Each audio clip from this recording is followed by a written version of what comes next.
Coucou à tous et bienvenue en ce jour numéro 4 du calendrier de l'Avent 2019. Aujourd'hui, je me suis vraiment simplifié la vie, je l'avoue. J'ai réalisé un modèle très simple, mais encore plus simple que d'habitude, très rapide à réaliser puisqu'on ne va utiliser que des die et faire du collage. Je commence par préparer ma base de cartes. J'ai choisi du papier Nina Desert Storm. Alors c'est un papier normalement qui est dédié, qui est spécialement formulé pour la mise en couleur au feutre à alcool. D'ailleurs, il y a une vidéo plus tard dans la série qui parlera de ça, la mise en couleur sur la couleur craft. Mais aujourd'hui, je vais m'en servir juste pour sa couleur de base. J'ai sorti mes die flocons qui me suivent depuis des années et des années.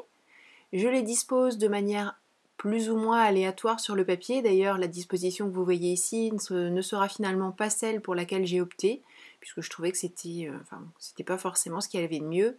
Donc je passe tout ça dans ma Gemini, et au final, voilà ce que j'obtiens. Et pour l'instant, je n'enlève pas les flocons, puisque je souhaite garder certains éléments à leur place. Au dos de ces découpes, je vais mettre un petit peu de colle puisque je veux faire en sorte que sur la base de carte collent certains des éléments des flocons pour les compléter et éviter qu'on ait un trop grand vide là où on aura finalement l'espace laissé par les flocons une fois que je les aurai enlevés. Parce que finalement, je ne me sers que du manque de flocons. Les flocons craft en eux-mêmes, si je vais en utiliser certains, mais au départ l'idée c'était de ne me servir que du vide laissé par les flocons. Alors bien sûr, les flocons que j'ai mis de côté, les flocons restants, je ne les mets pas à la poubelle, je les garde pour une prochaine réalisation.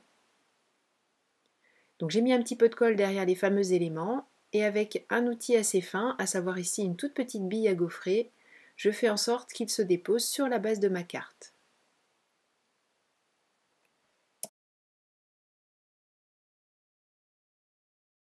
Une fois que c'est fait, j'enlève les fameux flocons, que je mets de côté pour le moment,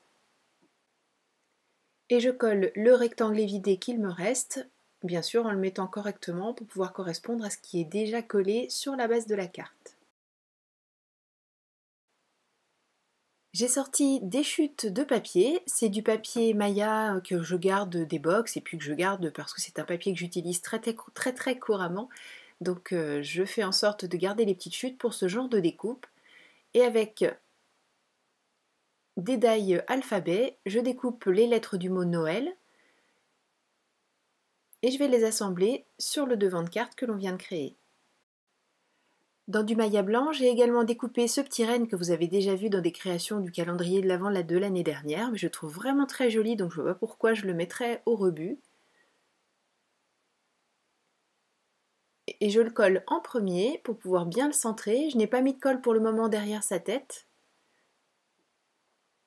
parce que je veux coller les bois derrière lui, et une fois que les bois sont en place, je peux coller le reste du corps.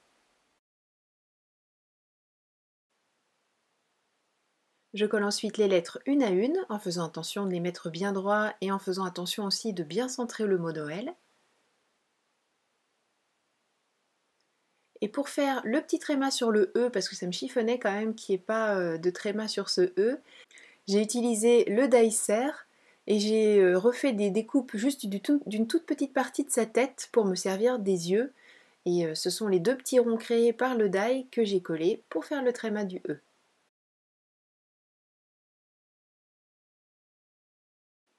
Donc ma première idée c'était de laisser les flocons tels quels, juste créer ce fond avec les flocons évidés.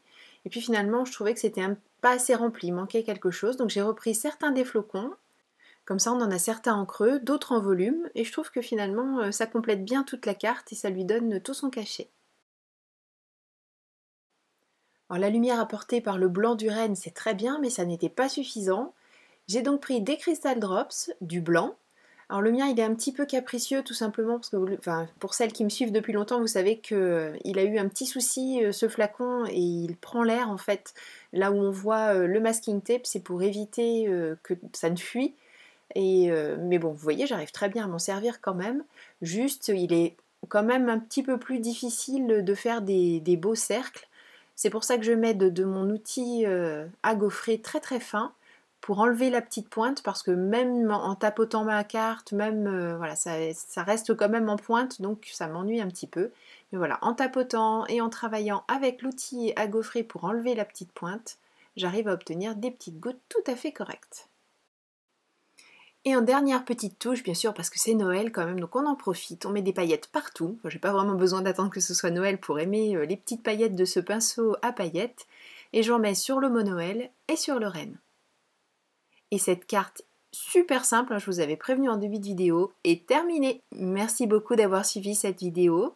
Je vous donne rendez-vous dès demain pour le jour numéro 5. D'ici là, prenez bien soin de vous, créez et partagez. Ouais, je l'ai dit aujourd'hui. Gros bisous, à demain. Bye bye.